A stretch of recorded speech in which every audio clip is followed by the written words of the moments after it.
બાજુઓ ધરાવતા હોય એ આકારો એ વસ્તુઓને શું કહેવાય?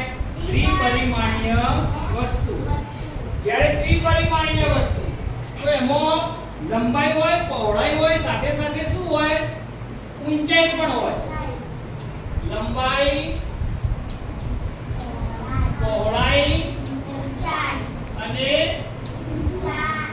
ઊંચાઈ ધરાવતા આકારો કે એ જે વસ્તુઓ છે એમને શું કહેવાય ભાઈ? ત્રિપરિમાણીય.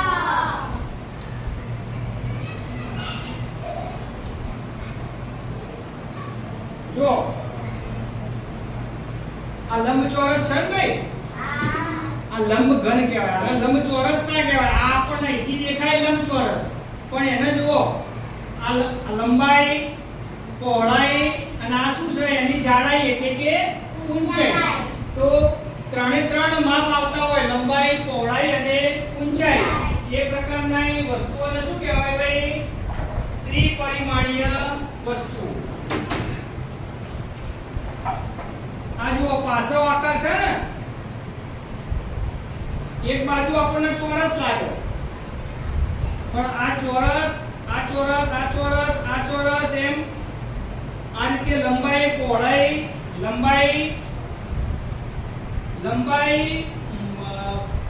પહોળાઈ અને આ જે ઊંચાઈ, તો શું કહેવાય? આને ત્રિપરિમાણીય, આને સમઘન કહેવાય. શું કહેવાય? સમઘન. તો આપણે જો જુદા જુદા આકારો જોઈએ.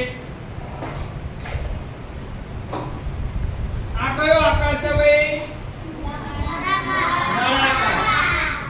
બંધ નળાકાર આકૃતિ છે, તો આ પણ લંબઘન કહેવાય. તો ત્રિપરિમાણીય કહેવાય. સોરી, લંબઘન નહીં, ત્રિપરિમાણીય આકાર કહેવાય. પછી જો આ શું છે ભાઈ? તો આપણે આ કઈ આકૃતિ આવે? દ્વિપરિમાણીય કહેવાય કે આને ત્રિપરિમાણીય તમે કહેશો?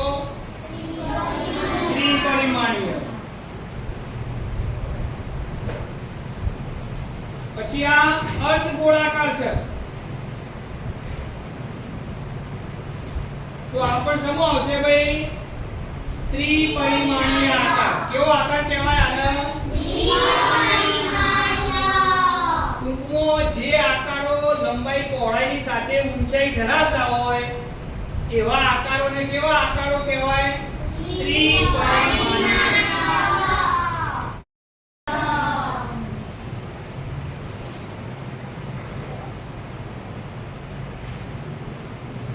સમો આવશે ભાઈ? આ શું કહેવાય આને? તમે એવું કહી શકશો?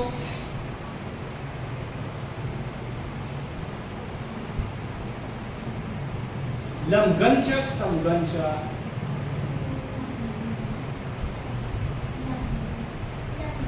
હા, સરસ. શું કહેવાય ભાઈ આને? આ લંબાઈ અને પહોળાઈ સરખી છે, પણ એની ઊંચાઈ સરખી નથી. સમઘનમાં લંબાઈ, પહોળાઈ